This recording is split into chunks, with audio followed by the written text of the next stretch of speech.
দ্বিতীয় পার্টের শুরুতে আমরা দেখি অ্যাঙ্গাস লুকিয়ে রাখা রহস্য নিয়ে আরও বিপদে জড়িয়ে পড়ছে। হ্যামিল্টন জানান যে খবর অনুযায়ী শত্রুপক্ষের সেনারা সমুদ্রের রাস্তা দিয়ে দেশে প্রবেশ করার চেষ্টা করতে পারে, তাই তার সৈন্যরা তাদের বাড়িতে থেকে শত্রুর সাথে লড়াই করার প্রস্তুতি নেবে। এরপর সৈন্যরা তাদের জিনিসপত্র এনে বাড়িতে কাজের জায়গা তৈরি করতে লেগে পড়ে। তখন অ্যানি ক্রিস্টি এবং অ্যাঙ্গাসকে তাদের ঘরে ফিরে যেতে বলেন। পরে অ্যাঙ্গাস লাইব্রেরিতে যায় যাতে সেই অদ্ভুত প্রাণীটি সম্পর্কে কোনো বই খুঁজে বের করতে পারে। বই খুঁজে পাওয়ার পর সে সোজা ওয়ার্কশপে যায়, কিন্তু সেখানে সবকিছু এলোমেলো হয়ে গেছিল এবং প্রাণীটি চার্লির জুতো কামড়ানোর চেষ্টা করছিল। অ্যাঙ্গাস বুঝতে পারে যে তার খিদে পেয়েছে, তাই সে রান্নাঘরে খাবার নিতে যায়, কিন্তু সেখানে তাকে স্ট্রাঙ্ক আটকে দেয় এবং বলে যে তার এখানে আসার অনুমতি নেই। অ্যাঙ্গাস জানায় যে তার কিছু খাবার দরকার, কিন্তু স্ট্রাঙ্ক তার কথায় কান দেয় না।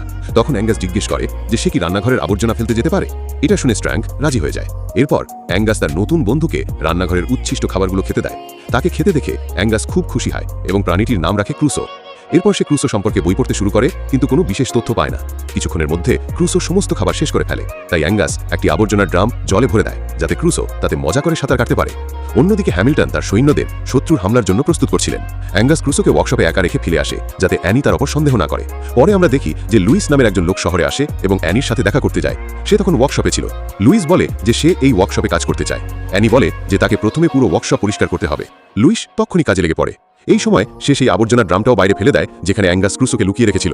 এটা দেখে অ্যাঙ্গাস দ্রুত লুইসকে থামাতে ছুটে যায়, কিন্তু ক্রুসো সেখানে ছিল না। তখন অ্যাঙ্গাস লুইসকে জিজ্ঞেস করে যে সে কে এবং ওয়ার্কশপে কি করছে। অ্যাঙ্গাস বলে যে এটা তার বাবার ওয়ার্কশপ এবং তিনি যুদ্ধ থেকে শীঘ্রই ফিরে আসবেন। এর উত্তরে লুইস বলে, শোন ভাই, তোর বাবা ফিরে এসে যা খুশি করতে পারে, কিন্তু যতদিন না তিনি ফিরছেন ততদিন আমি এই ওয়ার্কশপের মালিক। অবস্থা যতই জটিল হচ্ছে, সত্যি কি ঘটতে চলেছে দেখতে চাইলে মিস করবেন না পরবর্তী পার্ট।